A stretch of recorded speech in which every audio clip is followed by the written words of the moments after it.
you know, I think 25% of it is like talent, and 75% of it is like, do these people want to work with you? Like, do they want to spend all day, every day with you? Right. Because you just spend so much time with these people. It's like, do they want to let you in the family? Do they want you to be a part of that? And if you're an asshole, like, I don't think that flies anymore. And I don't think nobody wants that. It's like nobody wants to spend every day with somebody who is just difficult and like, yeah. So, if you want to have practice at, before you get into this industry, preparing for it, work on being the best dinner guest ever. There you go. You know what I mean? Like see how many different people's houses you can go for dinner and get invited back and have conversation and engage. Let's Shoot with Pete Chatmon is a podcast on directing for anybody that's quite simply ever watched anything. Pete converses with a wide range of fellow directors, writers, actors, showrunners, producers, executives, and more on a journey to determine just what makes a good director and why we'll always need stories. The Director is Pete Chatmon's digital studio, built on the pillars of craftsmanship that ensure a unique vision. I'm talking about story, innovation, perspective. Learn more about The Director, and better yet, get your official Director's Chair wear by visiting www.drctr.video. That's drctr.video. All right, what's up, people? Welcome to episode 25 of Let's Shoot with Pete Chatmon. We're moving along week after week. Hope y'all enjoyed episode 24, Director's Life, where we got into the ins and outs of the business of directing, at least some elements of the economics of it, what you need as a director to present yourself, what your director's team looks like. And, we touched on branded content, commercials, music videos, feature films, but the focus of the show was episodic television directing. So I hope y'all enjoyed. If you didn't get to check it out, dive back in. That is what we are calling our business episodes. We also have craft episodes. So every now and then when we're not doing interviews like we have this week, I'll take the time to present something that is either narrative and design, creative, something constructed and presented to y'all to enjoy and maybe even discuss. And then when we're not doing craft, we'll pop away here and there with a business episode to talk about the game. So if there are any things that you're thinking you want to hear about as far as the business of directing or entertainment or TV, fire away, leave a comment in our Gmail inbox, let's shoot with Pete Chatmon at gmail.com, or you can always hop on to our Let's Shoot with Pete Chatmon IG page or my personal page at Pete Chatmon and drop a comment. Now, I will dive into a couple comments before we get to an introduction of this week's guest. On my Pete Chatmon page, we have Anderson Lamar, at Anderson Lamar, asking, how can a person like myself with no directing background learn how to write and direct? Meaning, is going back to college and majoring in film the best way, or learning as an intern from a director the best way? And Anderson, to that question, I have no prescription for the best way, but I think what I would be an advocate of is maximizing your available resources to immerse yourself in the craft. So you can watch movies for not free, but we all have Netflix accounts probably, or access to one, Amazon Prime, Hulu, TV. The first step in directing is in reviewing and in watching. I've talked at length about how when I hop from a show to a different show to a different show, I spend a good deal of time just watching a show, making sure I understand how they're communicating visually. And that is not only what type of camera moves, the look and feel of the show, the lens choice, but also the blocking, also the tone. I always recommend Criterion Collection DVDs that have a lot of special features, behind the scenes. These are the inexpensive ways that don't require you to go in debt. Another thing that you can do is shoot, build a team to create with, and shoot, edit, be a cinematographer, just learn by practice. Another thing you can do if you can't necessarily put yourself in debt for film school would be to take film or cinematography or editing workshops. I took a great deal of those, including The Art of Cinematography by, of course, now I'm going to forget the name, but that was a workshop that I took with my old podcast co-host, Anthony Artis, and it was for us to really get a handle on not only cameras, but color theory and composition and movement and describing the different shots that are the language of cinema. As someone who went to film school for 4 years and taught there for even more and worked there for over a decade, I learned some of the best things about directing and cinematography from a 3-day workshop. And, there was one portion of that course where the cinematographer talked about the importance of clarity and communication. What you need to be able to do is speak very deliberately and specifically about the needs of the camera. So there's a difference between, you might hear people say pan up, but you don't pan up, you pan left and right. You tilt up and down. Are you zooming or are you dollying or pushing in? Am I following a character with the camera on their back, or am I leading a character with the camera in front of them, pulling them along? And all of those things are incremental in slowly mastering the game. And I think just go for what you can and begin to just dedicate yourself to mastering the craft. Listening to this podcast, honestly, I hope is doing a small part of answering your question week after week, because we've got 24 hours of conversation that my hope is you walk away from the pod feeling like, I didn't know that. There's a gem that I can apply to my next project, and thank y'all. So that's question 1 from Anderson Lamar. At Pursuit of the Mask wanted to know, what are common platforms that directors like yourself typically use to gather inspiration for your projects? Everything I just mentioned. Absorb everything. Read podcasts, magazines, short stories, go for it. And Sharu Kairu, at Sharu Kairu, is asking me to dissect your visual approach to a project, and I will do that on a future craft episode, Sharu. So I appreciate y'all. We'll get to more comments in the future, more questions. And in the meantime, let's introduce Mike Berlucci. Mike is a cinematographer. I had the pleasure of doing 3 episodes of Mythic Quest with Mike, episode 8 in season 1 and episodes 2 and 3 in season 2. Season 2 will drop on May 7th on Apple TV, but there will be a special premiere episode this Friday, April 16th, will be the premiere of Everlight, which is Season 2, Episode 1 of Mythic Quest. So that'll be 20 shot episodes by Mike Berlucci. You may also be familiar with him for having shot You're the Worst, Teenage Bounty Hunters, and you'll learn more in this interview. So let's get into it. Super talented guy, great dude, great eye, awesome collaborator, Mike Berlucci. Let's shoot with Pete Chapman. Roll sound. Speed. The interview. Take 1. All right. So what people don't know, it's the beginning of the interview right now, but it's actually take 3. And so we're going to start this interview just giving a little shout out to Mike for being so patient. We had some technical difficulties, but you guys are getting the final cut here. So yeah.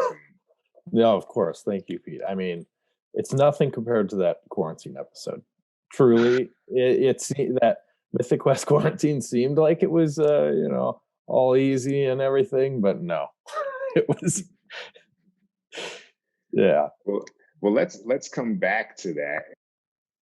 You've spoken, done a lot of interviews, and kind of shared the process, and got me to download Filmic Pro on my iPhone so I can make my iPhone stuff look better. But let's rewind to take 1, and I want to ask you again, but now for people to hear, like, what's that kill your baby shot? And that's a horrible term, but what that is cinematically is, for people that don't know, it's kind of like you work on these shots, you could spend 3 hours getting a setup, and then it gets either cut entirely out of the episode or the film, or cut down to 5 frames. And a part of you may know that it's right for the story, but another part of you may feel like that would have been cool to have in the show. So what would that be for you? Yeah. So the kill your baby shot for me would have been this one shot in season 1 of Mythic Quest, episode 5, Dark Quiet Death. It's our two video game developers in the 90s.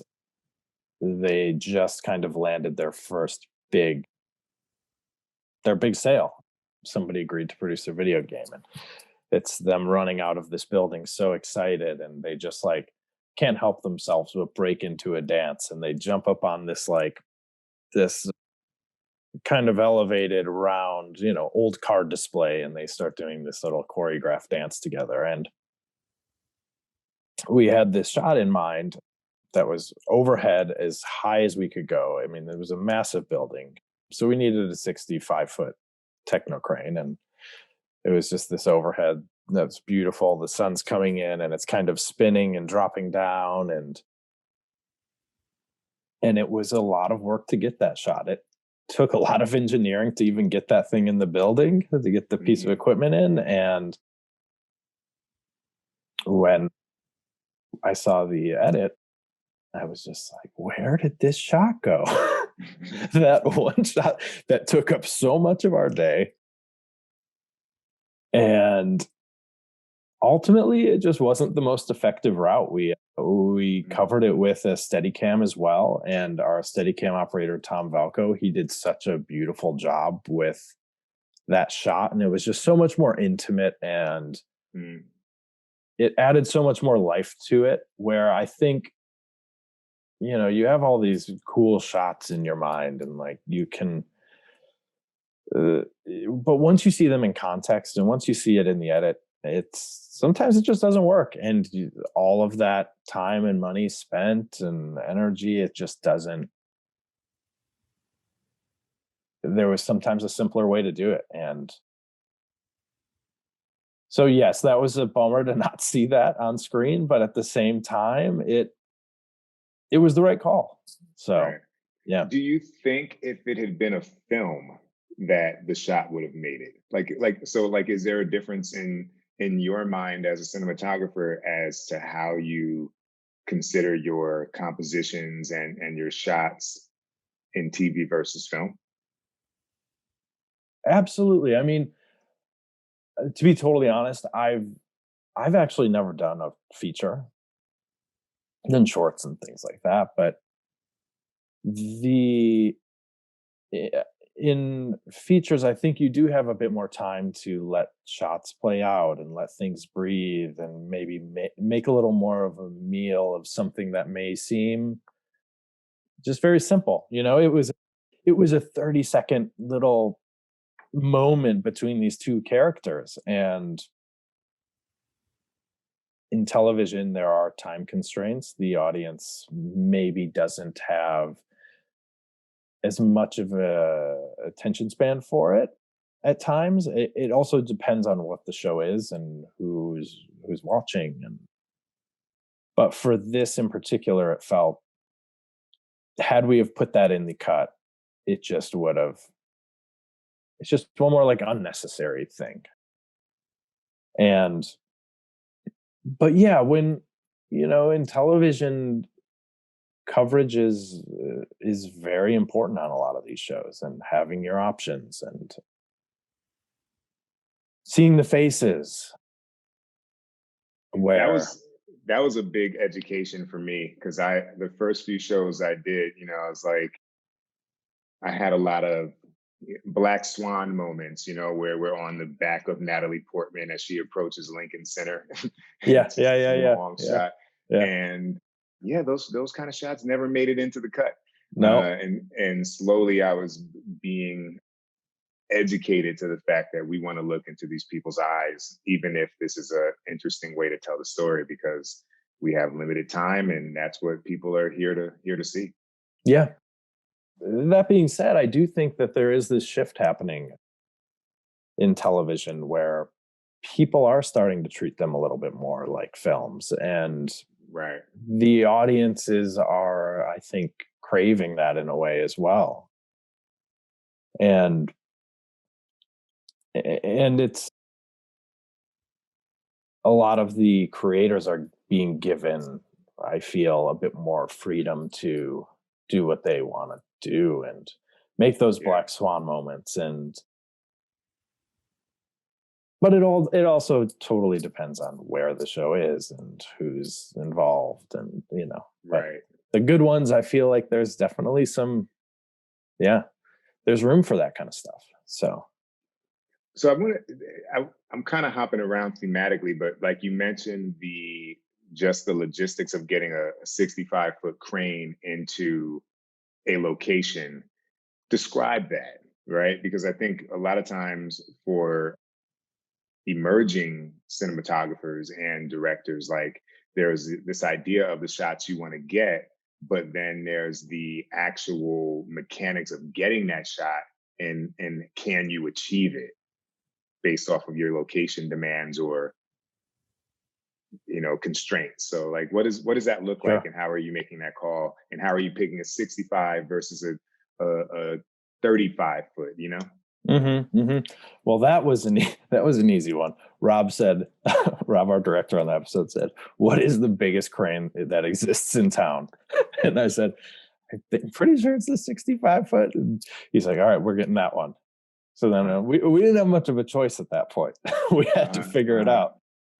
So the logistics of that, on the Tech Scout, you will kind of go with all of your keys. You'll go your key grip, your rigging key grip, your gaffer, the whole team, the construction department, locations. And I think on this particular location, if I recall, it was a double door, like a double man door. And this particular crane comes on like this giant motorized base that it just has to inch along.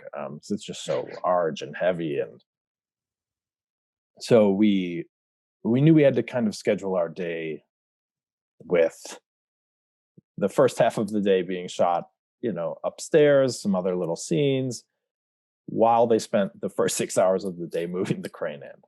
Wow. So it was just I remember it was so much plywood. There were steps involved, and having to build ramps and, really consolidate this crane as much as possible to make it as compact as possible. And it was just really uneven terrain, but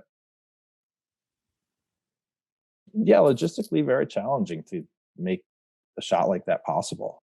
And then I do remember on this particular day, we had, we got the crane in, as we were coming down to do the shot, the remote head. So one of these cranes is controlled by, from the ground on the wheels, and the remote head was acting up. So there was like an additional 2 hours spent just trying to figure out how to get this head working.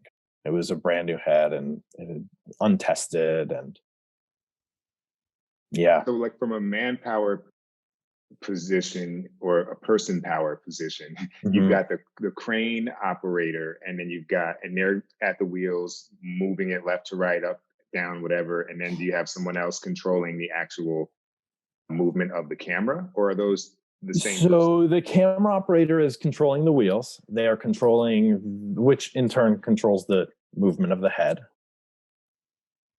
And then you have a crane operator who is controlling the arm. Then you have a crane tech who is kind of there as a general technician for the crane. And then you have a head tech, somebody who is just there to troubleshoot any issues that may arise with the head. And then you have the entire grip department of probably 10 to 12 people who are all working in tandem to like make this possible and get this thing into position. And so it's probably, a good 17 people working on just making this one thing possible. And then then add in everybody else that's required for the lighting of it and the camera assistants, and it takes the whole company at that point. So, and how do you communicate with these folks, right? Because you're kind of speaking in technical and I assume like emotional terms that they can use to then execute on the vision that you got for the shot with the director. Like how does that work as you feed it down the phone game, I guess? Yeah. Shot? I mean, fortunately, I don't need to relay this information to every single one of those, 20 so people. I have my little core team of the camera operator, the first assistant, the gaffer and the key grip, and then the AD. And generally between those 5 or so people, I can communicate the needs and then they will then disperse. So they will kind of run it down the line from there, letting everybody know what they need to do. But yeah, the person that I'm really having those emotional conversations with are the director and the camera operator. And and the gaffer. I mean, in terms of the lighting, in cinematography, light is just so much of it. And you can feel so many different ways by how it's lit. And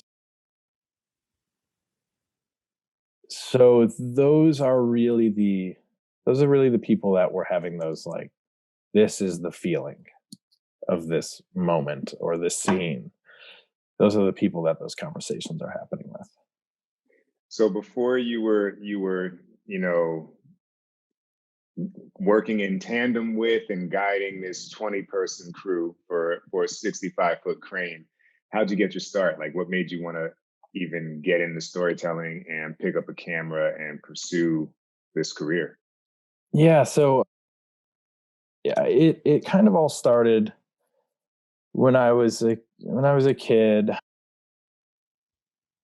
I'm backing up a little further, but I grew up kind of skateboarding, rollerblading, doing all the extreme sports, and all of those guys that I was skating with and hanging around, they all started joining bands and making music, and I didn't know how to. I was just so not musically inclined whatsoever, and I wanted to be involved. Like, I wanted to somehow, like, help them in these ventures they were, setting out on. And while I was skating, we'd make these skate films and things like that. So I was like, okay, maybe I can transition that into filming their concerts, filming their music videos, and that's kind of where it started. So it was grabbing my parents' VHS camera and just making these little videos with them and filming little performances and then incorporating some little narrative stuff. And it was all very goofy at the time, but it was fun. And that's kind of where I started getting the, like, all right, this is really interesting. Like, I enjoy doing this. Is this something I could pursue? And right around that time, I was spending a lot of time in the dark room, and at my high school, we had a photography class. And where'd you grow up? I grew up in Michigan, about 30 minutes outside of Detroit, a little town called Brighton. Really big school out in kind of the country, but it was just such a big span of, big swath of land that everybody. I mean, we were at 2,000 some kids at our school, and yeah, so it was, it was not a film community at all. I was the person doing it in my hometown. But in Detroit, just a quick drive away, there was so much automotive work happening. You got all these car companies and car commercials and things like that. So there was this little contingent of people working in town, but it was a very small community that I wasn't a part of yet. And as I was kind of growing those music videos and trying to make them better and higher production value, I would be going to these rental houses and like, hey guys, I don't have insurance, but could I borrow a light? I'll give you $50. Like, could I have like a Kino Flow or a little Airy 3 light kit or whatever it was? And I just kept bothering them, and they're like, yeah, sure, Tika, you can have a C-stand, whatever. And then eventually I just kept like going back and back, and I'm like, guys, can I work here, please? Like, I'll do anything. Like, I'll sweep the shop floor or whatever. And they eventually let me do it. And right around that time, the film incentives came into Michigan. And that was that changed everything for me, because there were just these huge productions coming in, Transformers and like Scream 4 and The Wizard of Oz, all of these things. And there was nobody to work on these films. So I was able to join the union in town at a very young age. I think I was 18, 19 when I joined. And did you join by virtue of doing enough work, or was it, we're going to put you in the union because we need people and the pool is small? That was it. It was the pool being so small. They would come to the lighting rental house to get their equipment, and they just needed people, and they saw something in me or whatever, and they're like, let's give this kid a shot.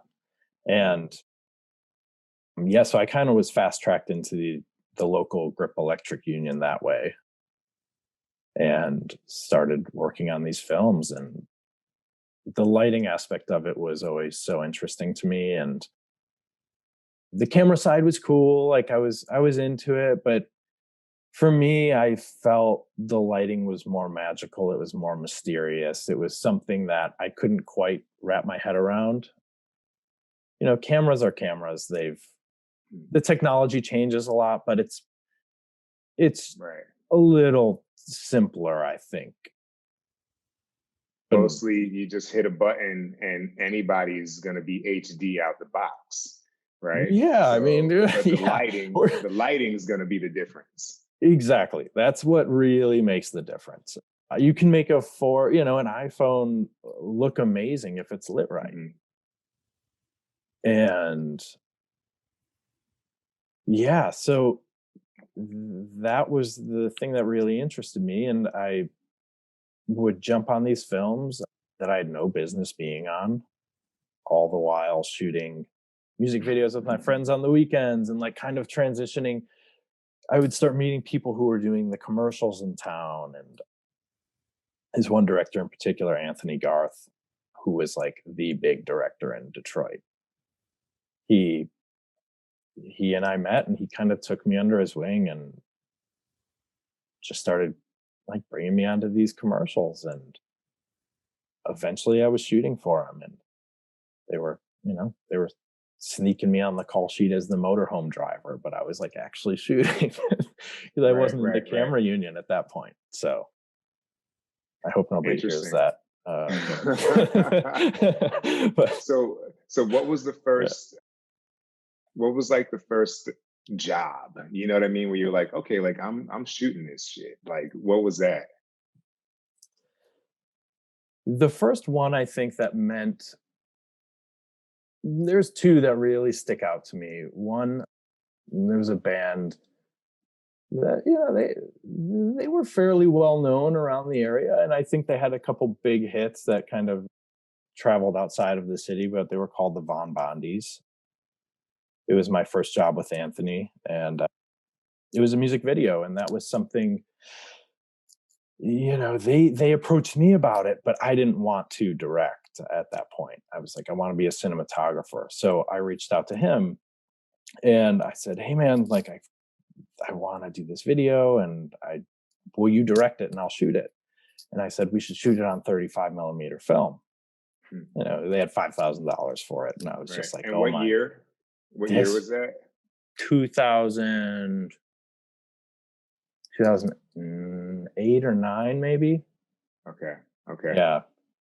And he said, have you ever shot on film before? I'm like, oh yeah, of course, all the time.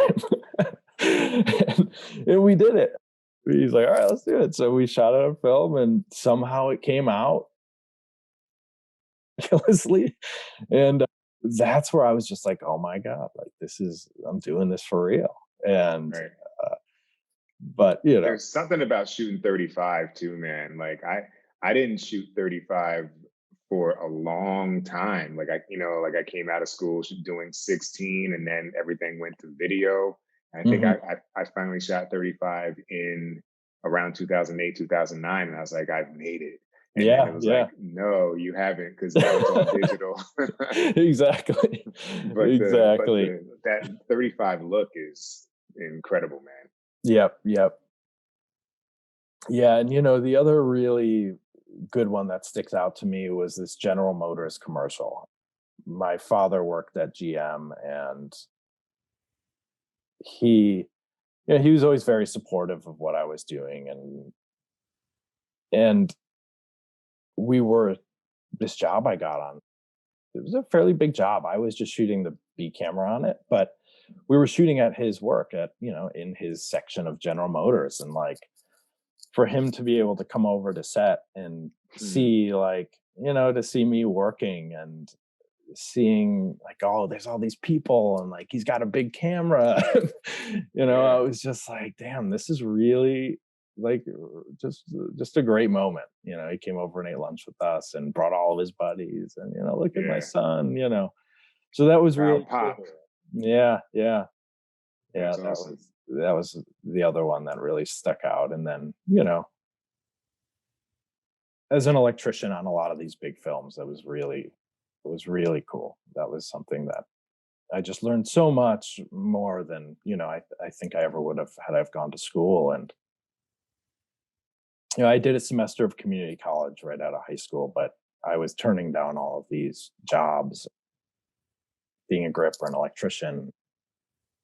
And I just, at a certain point, was like, I don't know if this makes sense. And so, yeah. Yeah, it's interesting too. And because it's so much about timing, and timing is so much about setting, and location. Like if you weren't in Michigan at that time, benefiting from the byproduct of incentives that were implemented because New York was too expensive. You know what I mean? Like it would have been an entirely different route, and we never know how we're going to get there. But you respond to the opportunities, right? Yeah, and I mean, that film incentive in Michigan was 3-4 years maybe, and that was it, and it just evaporated. And for me, it was just that perfect moment for me to be able to sneak in there, and and so I kind of got my start. And so how'd you get from, or rather, where'd you go next? Because did you stay in Michigan and continue working? Did you get brought to LA? Like, what was like the kind of next step up the ladder for you? For me, the next stop was New York. So I had just finished all of these movies, and I could tell the film incentive was kind of drying up, and I had developed this little body of work at this point of just the side projects I was doing, and saved up enough and moved out to New York. And I knew my roommate, and that was it. And eventually just kind of started just hitting anybody up that I could, and made one contact there, which then, that's just how it goes. And then it just snowballs from there. And I just started shooting bigger and better work out there. I found myself in this fine art world, which was something I just knew nothing about at the time. And that was really where I feel like I solidified myself as a cinematographer.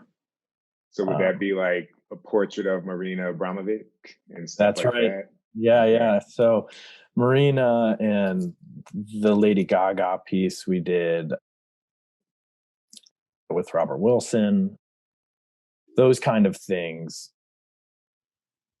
they were just so, they were just so creatively fulfilling. Both of those projects. I mean, the Lady Gaga one in particular was just, our mission was to recreate these three master paintings that were kind of hung in the Louvre, and we were inserting her into canvas backdrops and recreating those, but in live action. Right. And that was just a cinematographer's dream, because you always reference those paintings, and you always, when you're those lighting styles and then trying to recreate those was just incredible. And that particular project, unbeknownst to me as I was starting it, they replaced the paintings in the Louvre with our video portraits. Oh, wow. They hung them up, which was just crazy. I mean, so they put your video portraits in in a similar frame and aspect ratio, I guess, to what the yeah. So it was like, it was like a TV, and they hung it vertically on the wall. Wow. And you could stand there and you could look at this television for an hour, 2 hours, and you never see a cut. It's her breathing, it's her blinking, it's her, just being. And they replaced the actual paintings with these things. It was pretty surreal. And I was very fortunate. I was able to go to the install of them. And at the Louvre? Yeah. Wow. That's crazy. When it was closed. So we had run of the place. It was amazing. Right. Once in a lifetime. Yeah. Yeah, that's awesome. It's like you, and then I guess Jay-Z and Beyonce, right? They shot that. There you go. Yeah, the three of us. Yeah.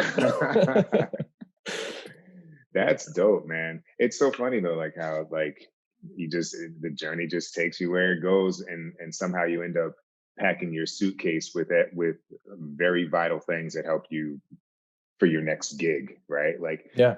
What would you say were a couple takeaways from being a cinematographer on those types of projects that has informed what you do now? Oh, it's so interesting, because I feel like what I've done now, I've transitioned so far away from that. When I got into comedy television, I mean, it's the complete opposite side of things. But I feel like it maybe, I mean, just the experience of being there and being around those people and talking about art, talking about the different artists and paintings that related to those things that we were doing, it all kind of informs your style and everything, whether it's subconsciously or not. It just, I feel like it skews your taste a little bit and kind of helps develop that. Those were the first things that I actually walked away from feeling confident as a cinematographer. Like, okay, I can do this. I've been put into those two projects in particular, very challenging, very, very talented people involved. And it just solidified, okay, I'm doing the right thing. Right. They were both very big productions, which kind of set me up to be able to come out to Los Angeles and jump onto a television show with, a crew of 100 plus. And that's definitely one of the bigger takeaways from those projects. So that you feel that was that a bit of a catapult toward You're the Worst? So You're the Worst, that one kind of totally came out of left field for me. I had done those projects, and there was a little indie movie called The Kings of Summer, directed by Jordan Vogt Roberts. And I went out and shot second unit on that film. And as we finished that up, he came out to LA to do the pilot of You're the Worst in a few episodes. And they kind of did the first 2 seasons of that show. And season 3, they were looking for a new cinematographer, and Jordan and I had kind of remained friends, and he recommended me for it. At that point, I had no narrative work whatsoever. It was those art pieces, music videos, things like that. And when he told me put me up for it, I was just like, okay, great, thank you. I'm never going to get that, but I appreciate it. And the producer on that as well was actually a good friend of mine then, my girlfriend at the time, who's not my wife.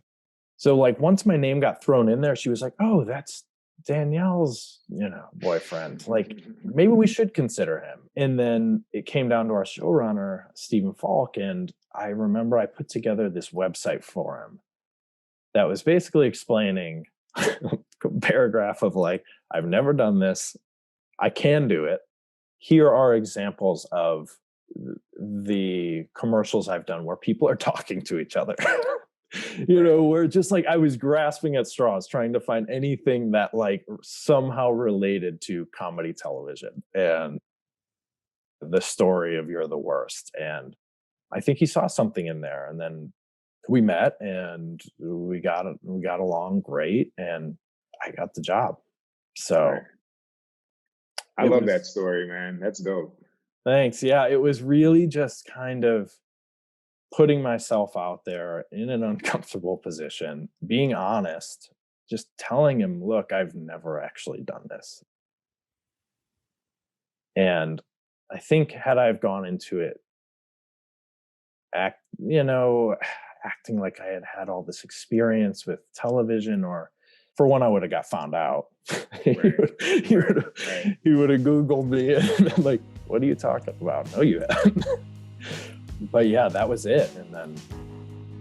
And then from there, did 3 seasons of that show, and one of the producers on that show was producing Mythic Quest, and that's how that kind of came about. Hey, this is Rob McElhenney, and you are listening to Let's Shoot with Pete Chatmon. Transitions, a director's journey and motivational handbook, is Pete Chatmon's upcoming book from Michael Weezy Productions.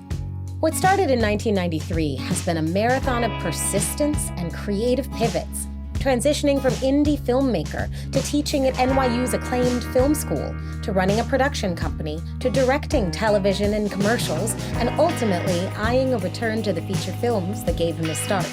A mixture of how-to, self-help, and inspiration, this book is for any person targeting a successful career in the creative arts. Transitions, a director's journey and motivational handbook, is coming soon. Now, I have 2 questions now, and I'm tell me if I'm pulling at straws, but I was going to ask you if your experience in the art world was helpful in this presentation that you put together to present yourself as a potential DP for You're the Worst, because a lot of times, right, it's like folks are pulling from not only their past work, but they're pulling visual references, and they're pulling, sometimes paintings as an example of light. And it seems like you may have been more immersed in the world to have more options from which to find inspiration. Like, did you find that had occurred from having been in the art world with those folks shooting those types of projects? I do think so. Yeah, I think so.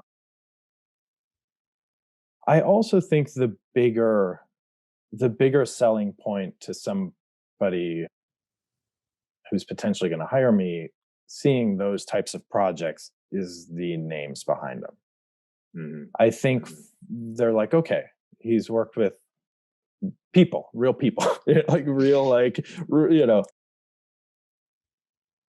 Lady Gaga. And it's like, I think from that, there's like a bit of confidence that's instilled with them. Like, okay, he can handle this type of thing. But yeah, I do feel like those influences, because I definitely included those in there.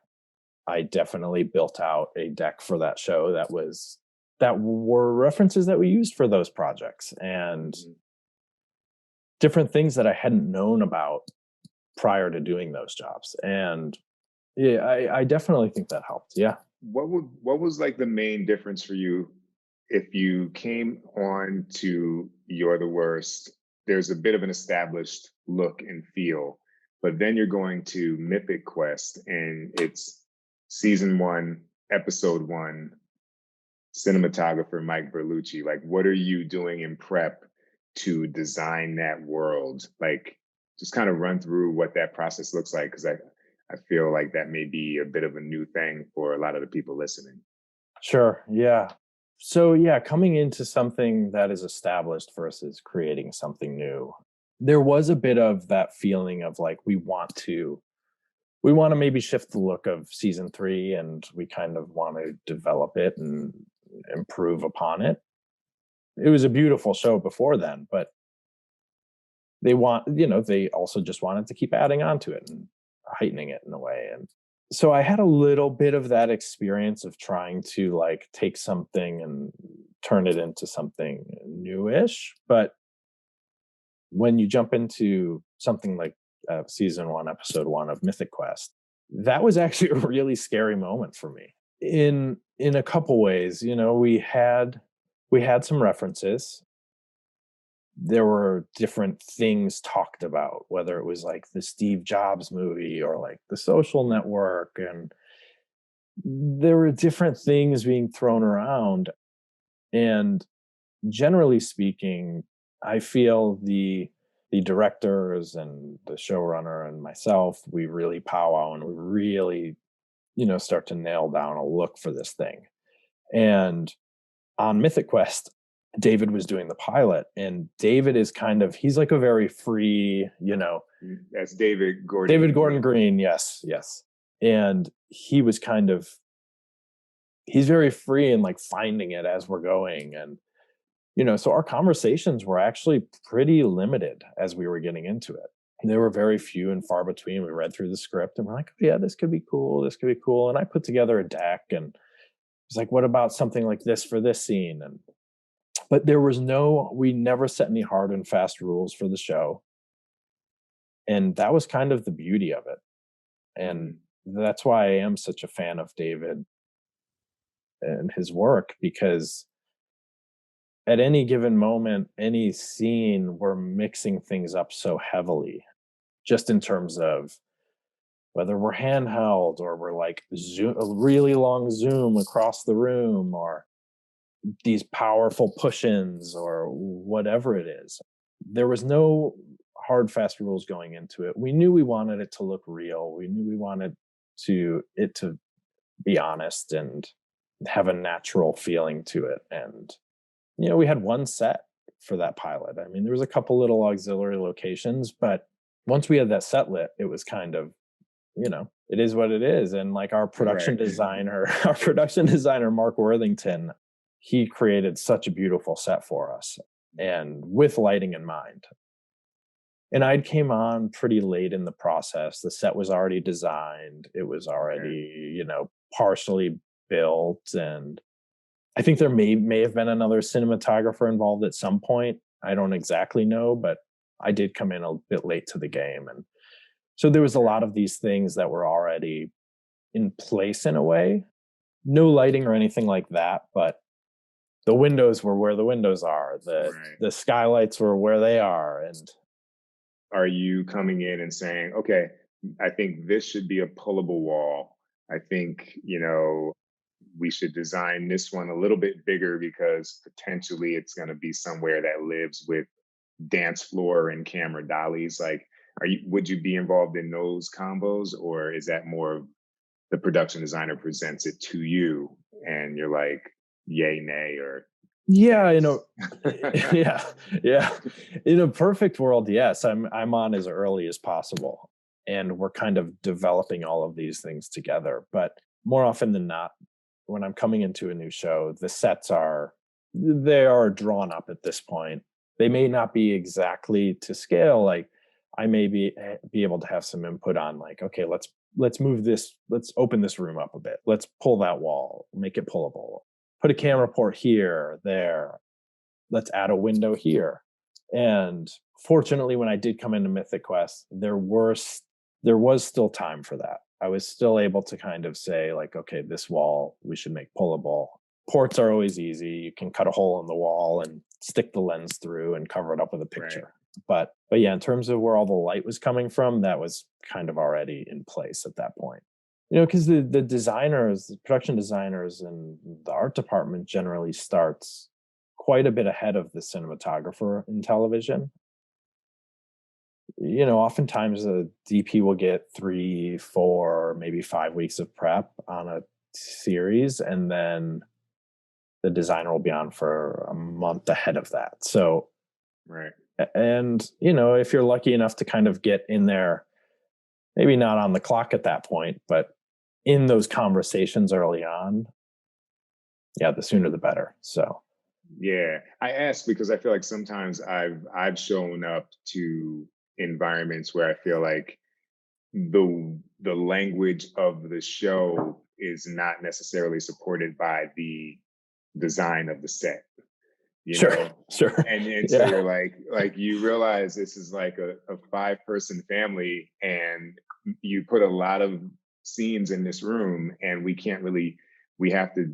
almost on like a 1-camera setup in certain directions because we can't get 2 in, and you're kind of like, I wonder how that happened. Are you one of those directors who likes to do the 1 camera, 1 direction, and then grab your piece of, then kind of work your way around, or like, what's your preference? I would say, and I'll be undiplomatic. I can do whatever is requested, whatever the show needs. But I do find that I'm not the biggest fan of cross shooting. Just because you end up having to make a decision about whose eyes you're going to be in, right?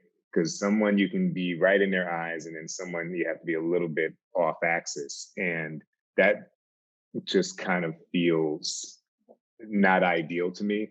And I think that it's probably a vestige of being a feature filmmaker and a short filmmaker from the beginning, right? Like I like to have, I want to be in your eyes, and I want to turn around and be in my eyes, Yeah. And I think the other part of it is I shot a lot of doc work, which I kind of like.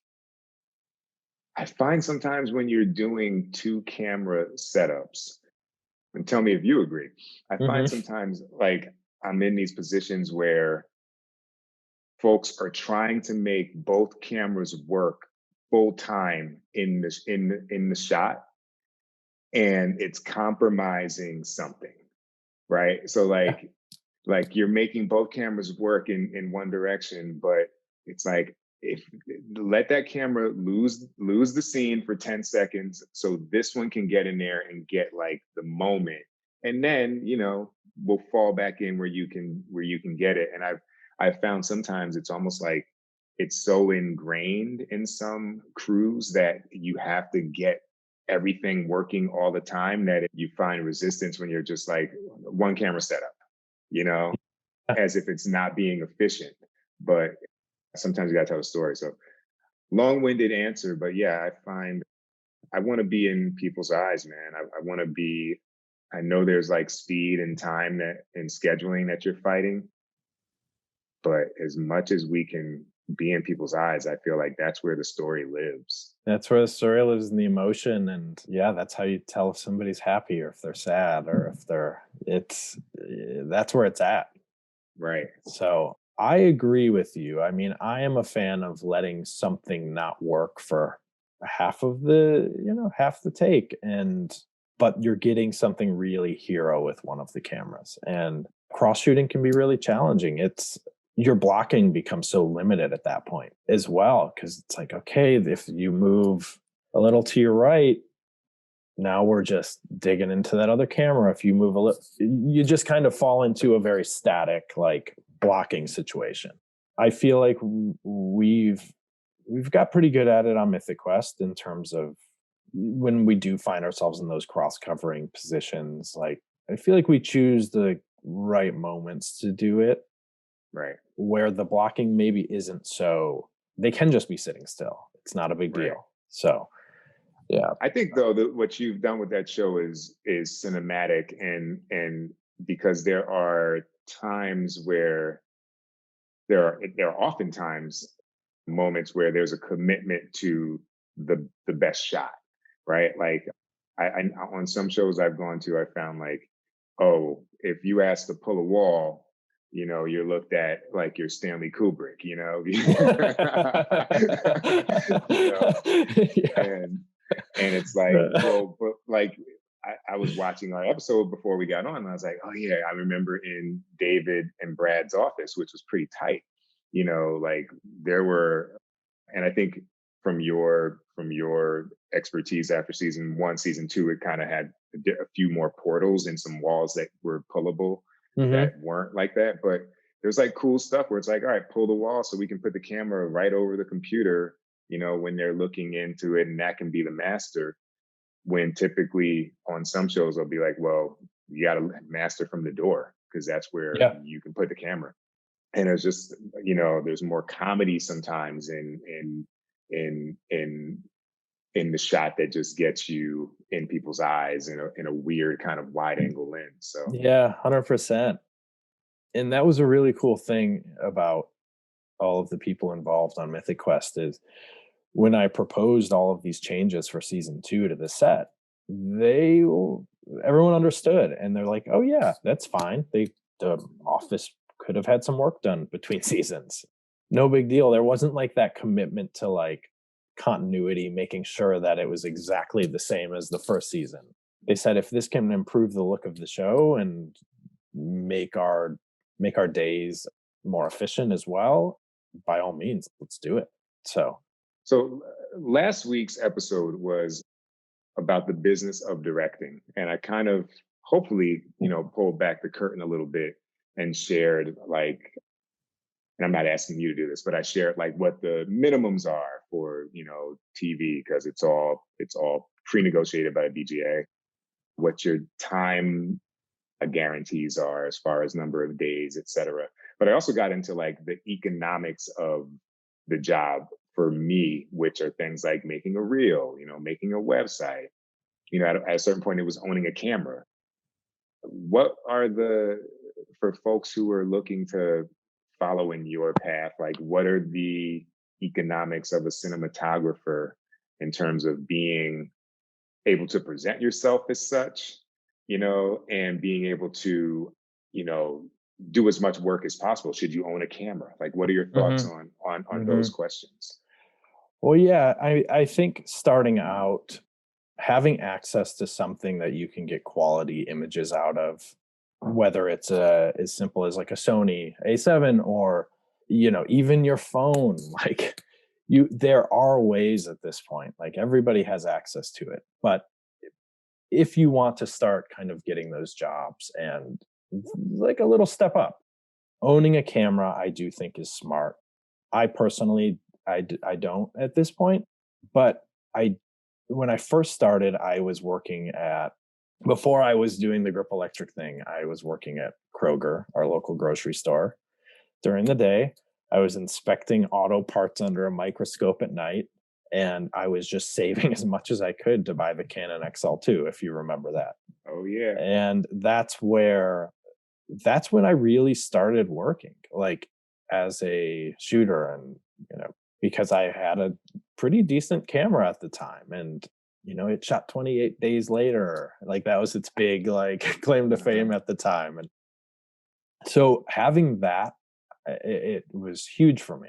That's what allowed me to start like building my reel in a proper way. And I think it's really, demo reels are incredibly helpful when you have projects that you're not super proud of every shot in the thing. You know, very diplomatic. Yes. You can pull clips, like really nice looking shots from all of these different projects and string together a reel to a nice piece of music, and that can kind of help get you these projects you may not be able to otherwise. Like, or if somebody was just looking at your website and it only has all of your work on there, but half the shots aren't great. Right. It's like, if you can kind of present yourself with your best foot forward, like these are just really nice shots, then, Right. that's really helpful early on. And I think it can still be helpful in instances as you make it further into your career. If there's a very specific look for a show that you've done a bit of throughout all these various projects, and you can kind of string it together to kind of create a feeling. And so that was crucial for me early on, was having a camera and creating a little reel. And as I started getting more projects from that, and as like the ratio of good shots to bad shots, like, right. it was starting to favor the good ones, then I could start presenting myself, with like, okay, here's this project, here's this, this thing in its entirety. Like, look, I can create a great piece from start to finish. Right. And for people listening to, like, this is it's a moving target. Like, I have a reel that I'm proud of, but like, I was watching I got my first editor's cut of each of the 2 episodes I did. And I was like, that's going on the reel, because I don't have nothing like that. You know what I mean? And because you constantly are like trying to sell people on all that you can do, so you don't get pigeonholed, right? 100%. Yeah. And that happens when you're, working DP who's got all the credits, and people love you for what you do, but they think you can't shoot action, Yeah, or absolutely. like, have you come up against that? Has there been anything where you found, I don't know, people are like, I don't know if you could do that. I know for me, I've met for shows that are like, I don't know why I might not have gotten a job, but I would put a hunch on the fact that they're like, oh, well, you haven't done X, Y, Z. And it's like, yeah, but I'll kill that. Yeah. You know what I mean? Yeah, so let me go make something that helps you understand that, Yeah, I have a feeling, I guarantee that's happened to me. 100%. Right. I can't say for sure, but there are definitely shows where I was like, oh, I got this. Like, that was a great meeting. And, they see something, they see something in my work that, maybe isn't exactly what they're looking for, and then you don't get the job, and you're like, oh, well, and you see who they ended up hiring, and you're like, okay, that person does a lot more of that thing than I do. And so, yeah, I definitely think so. And being able to, like, say on You're the Worst, and pulling, that's a comedy show, but there are also very dramatic moments and dark scenes and things that wouldn't, if you watch that show as a whole, you're not going to be like, okay, Mike can do drama. If I were to maybe string together a reel of all of those moments and use that as my main pitch for the job, it could put me in a much better place. Right. And now that I'm saying that, I realize I should maybe start doing that. Yeah. Yeah. No, for real. I mean, speaking of even, the star of that show, there was a show that I was kind of trying to get on that she's on, and they were like, well, he hasn't really done a lot of action. And it's like, okay. So we've got Mythic Quest dropping on Friday. Yeah. You promoted the quarantine episode ad nauseum, right? Just with the iPhone. So people can look that up on their own. Yeah. We don't have to get too far into that. But anything that you would want to say about that, and then any upcoming things that people can check out? Yeah. So Friday, we've got Mythic Quest, and the first episode, which is a standalone episode kind of outside of the season, is an episode I'm really proud of. It's in our set, but it's a whole new world, and I won't say too much on it, but there's some very, very cool stuff that is outside of the norm. And that goes for the rest of the season as well. It was Rob and the writers and everything, they really wanted to kind of push it this season and take us outside of our normal world. And there's some very, very special episodes in the season that I think everybody's going to enjoy, and that I think we're all really proud of. So I have two questions. One is, what would you tell your younger self with all of the experience and expertise you've gained? What would you tell young Mike getting into this game, wanting to be a cinematographer, to keep in mind? And then the second question is, what 3 traits do you think one needs to survive in this industry? Those are good ones. I think the thing I would tell my younger self is probably just to calm down and be patient. I was so impatient as I was kind of coming up. Like, why am I not getting this job? Why am I not, and never compare yourself. That's another big one. It's, who cares what that other person is doing? Like, you're doing your thing. Don't worry about it. Like, you're going to get those big jobs. You're going to be okay. And for me, I think there was just so much stress early on in terms of just like not feeling good enough or not feeling capable. And then it can all change in a moment where you're just like, wait a minute, I got this. And it will happen if you stick with it. And I think that kind of leads into the 3 things. It's like, you need to be committed. You need to like really want to make this your life, and to stay humble. That's very important to kind of make it far in this industry. And you need to stay kind. Like, that's, for me, is such a big one. It's like, I think 25% of it is like talent, and 75% of it is like, do these people want to work with you? Like, do they want to spend all day, every day with you? Right. Because you just spend so much time with these people. It's like, do they want to let you in the family? Do they want you to be a part of that? And if you're an asshole, like, I don't think that flies anymore. And I don't think nobody wants that. It's like, nobody wants to spend every day with somebody who is just difficult and like, yeah. So, if you want to have practice at, before you get into this industry, preparing for it, work on being the best dinner guest ever. There you go. You know what I mean? Like see how many different people's houses you can go for dinner and get invited back and have conversation and engage. And, there's even like there was this quote from George Stephanopoulos, who went from, this week, his show This Week with, news, and he was in the White House cabinet with Clinton. And then now he's on like GMA, interviewing some pop artist. And he's like, I just try and find something that I am genuinely interested in, and I explore that. You know what I mean? And like, there's a way for you to kind of, I don't know, find the beauty in just creating and have fun with it. And like you said, man, just be committed, be humble, be kind. And I think you'll find yourself working if you got 25% of talent. There you go. Use it a little bit, not much. A little sprinkle. A little sprinkle, yeah.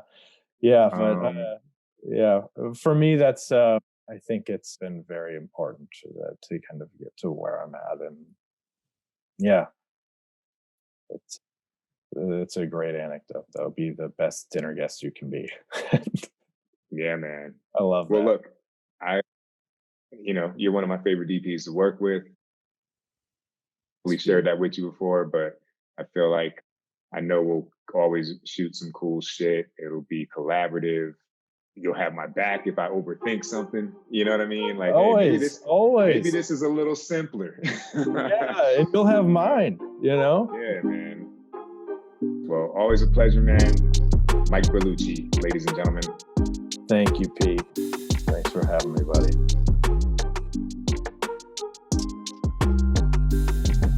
What's up, people? This is Pete Chatmon. Follow me on Instagram and on Twitter via @Pete Chatmon. Follow the pod on Facebook on our Let's Shoot with Pete Chatmon official page, and hit up our mailbag with questions, suggestions, or hey, donations if you're feeling like it, via Let's Shoot with Pete Chatmon at gmail.com. And just in case you need to know how to spell it, that's Pete with the last name Chatmon.